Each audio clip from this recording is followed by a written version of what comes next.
I'm going to show you a unique website that pays you $500 to poop. No, this isn't a joke.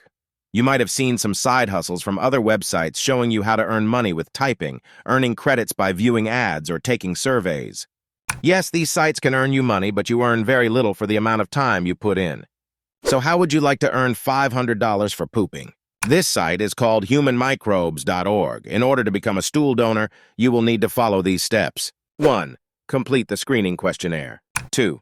Complete verification of stool type and physical fitness. 3. A video interview.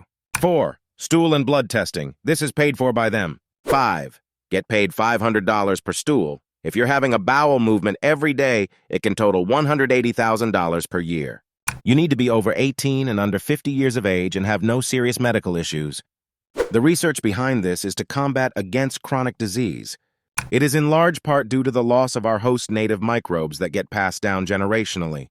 This leads to a large amount of suffering with illness and some deaths for both adults and children.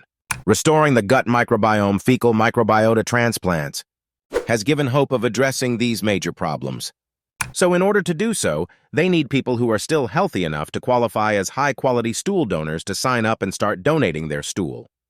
If you are ready to take the next step to see if you qualify, just fill out the health questionnaire on their website. Be sure to subscribe if you like this video. Thanks for watching.